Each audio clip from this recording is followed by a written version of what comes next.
Baik, Assalamualaikum warahmatullahi wabarakatuh. Kami dari kelompok 7 akan mempresentasikan langkah-langkah dari uji PK atau praklinis.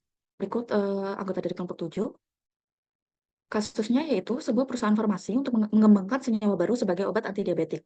Sebelum melakukan uji klinis pada manusia, perusahaan meminta Anda sebagai bagian dari tim uji praklinik untuk melakukan serangkaian pengujian terhadap senyawa tersebut. Anda diharuskan mengevaluasi efektivitas keamanan dan profil farmakokinetik dari senyawa tersebut. Baik, untuk pertanyaannya, nomor satu, apa yang menjadi fokus utama dalam uji farmakodinamik senyawa ini? Yaitu efek senyawa terhadap pengaturan gula darah. Nah, tujuan antidiabetik ini untuk mengatur kadar glukosa dalam darah, seperti penurunan kadar glukosa darah, peningkatan penyerapan glukosa, dan peningkatan produksi insulin. Lalu yang kedua ada interaksi dengan reseptor atau target molekul yang spesifik. Biasanya bekerja untuk mengaktifkan, menghambat reseptor enzim yang terkait dengan metabolisme glukosa dan insulin. Lalu ada efek terhadap sekresi dan sensitivitas insulin. Senyawa ini bekerja dengan meningkatkan sekresi insulin dari sel beta pankreas atau meningkatkan sensitivitas insulin di jaringan. Lalu ada efek samping dari farmakologisnya yang berfokus untuk memastikan bahwa senyawa ini tidak menyebabkan hipoglikemi atau kadar gula darah yang terlalu rendah. Selanjutnya, durasi efek farmakodinamik penting untuk mengetahui berapa lama senyawa tersebut memberikan efek menurunkan glukosa darah atau meningkatkan sensitivitas insulin.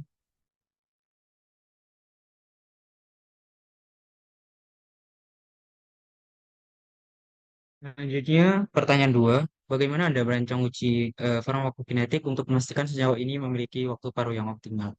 Merancang uji farmakokinetik memastikan bahwa senyawa baru memiliki profil waktu paruh yang optimal, di mana farmakokinetik sendiri melibatkan studi tentang absorpsi, distribusi, metabolisme, dan ekskresi yang biasa disingkat ADME. Kemudian, berikut adalah rancangan untuk melakukan uji farmakokinetik. Yang pertama, pemilihan model hewan yang tepat meliputi model desain studi dosis dari farmakokinetik, kemudian pengambilan sampel yang meliputi waktu pengambilan sampel, volume darah. Yang selanjutnya ada metode analisis pengukuran konsentrasi senyawa dalam plasma. Gunakan metode analitik yang sensitif seperti LC-MS atau MS, liquid chromatography, tandem mass spectrometry untuk mendeteksi konsentrasi senyawa dalam plasma. Yang kelima ada analisis data, gunakan perangkat untuk farmakokinetik seperti WinNonLead atau Phoenix untuk menganalisis parameter farmakokinetik dari data yang diperoleh. Yang keenam ada optimalisasi paruh waktu paruh yang diinginkan, frekuensi dosis, metabolisme, dan ekskresi. Yang selanjutnya ada validasi, lakukan uji farmakokinetik tambahan pada spesies kedua yang berbeda jika diperlukan oleh peraturan, misalnya untuk memastikan data yang relevan untuk manusia. Next. Untuk pertanyaan ketiga, apa saja parameter keamanan yang harus dipantau selama uji toksikologi? Untuk selama uji toksikologi praklinik terhadap senyawa antidiabetik baru, beberapa parameter keamanan paling penting harus dipantau. Berikut adalah parameter keamanan utama yang harus dipantau dalam uji toksikologi. Yang pertama ada parameter hematologi. Evaluasi parameter darah dilakukan untuk mendeteksi efek senyawa pada sistem hematopoietik. Yang kedua adalah parameter biokimia darah. Pengujian biokimia darah bertujuan untuk menilai fungsi organ vital termasuk hati dan ginjal. Yang ketiga parameter urinalisis.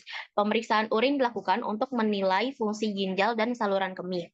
Dan yang keempat pengamatan klinis atau clinical observations meliputi perilaku dan aktivitas hewan, gejala fisik, dan intake makanan dan air.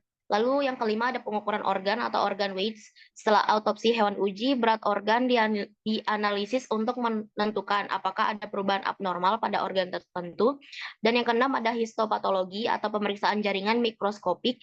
Jaringan dari organ-organ utama diperiksa di bawah mikroskop untuk melihat kerusakan pada tingkat seluler. Baik, sekian presentasi dari kelompok kami. Semoga penjelasan dari kami bermanfaat. Wassalamualaikum warahmatullahi wabarakatuh.